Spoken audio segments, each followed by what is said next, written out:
Alors que c'est un culte qui est organisé en l'honneur de Dieu.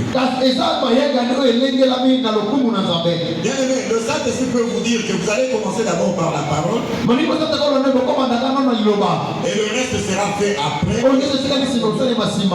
Par exemple, hier, lorsque j'ai assisté à cette rencontre dans le cadre du renouveau charismatique,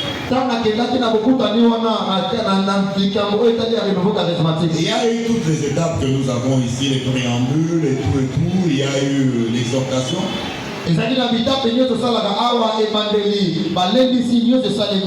Après l'exhortation, nous avons eu les offrandes.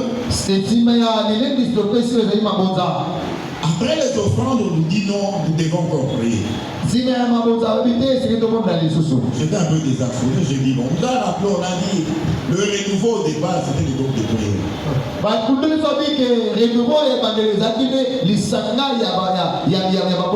Peut-être qu'il y a des jeunes gens ici, nous, aux années 82, nous avons vécu le renouveau charismatique.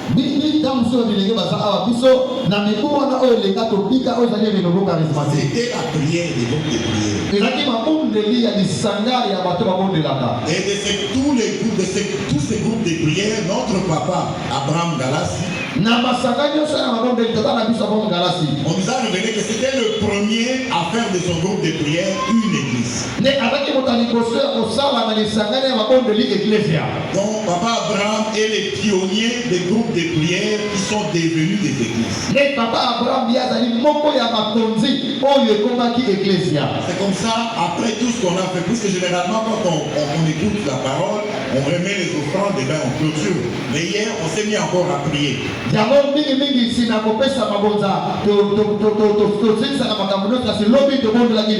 On avait terminé la première étape à 13h30, on a prié jusqu'à 14h.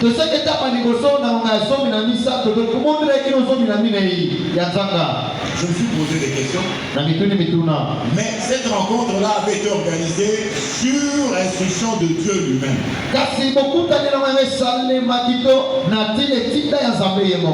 Et dans le thème, on nous a dit, souviens-toi d'où tu as été pris.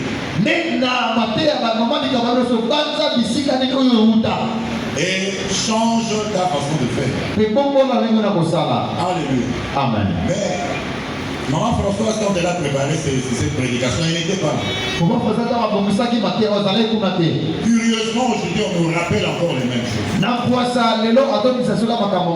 Alléluia. Amen. Donc, nous devons éviter ce que nous faisons jusque-là. Nous organisons tout dans la maison de Dieu sans consulter lui-même Dieu. On se pose même la question, qui nous sommes pour faire des histoires dans la maison de Dieu sans interroger Dieu lui-même?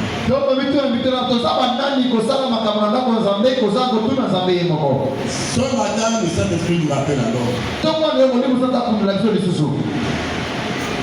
La prédicatrice nous a donné une illustration. Un jour, elle était allée faire des courses. Chaque fois, elle constatait une présence derrière elle. C'est comme une personne qui l'a suivi. Elle s'est retournée, la personne ne disait rien. Et quand elle est arrivée chez elle, la personne est aussi entrée au salon. Elle va poser la question, mais qui es-tu? Tu ne suis pas. Eh bien, la personne va lui dire, je suis le Saint-Esprit. Je t'ai suivi parce que je voulais prendre le contrôle de tout ce que tu as fait au cours de la journée. Je te suivais pour que quand il y a un problème, que tu te retournes et que tu me poses la question comme ça, je vais te guider sur ce que tu dois faire.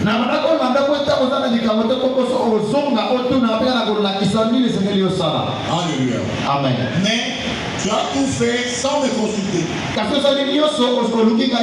C'est comme ça que je me suis contenté de te suivre sans rien dire.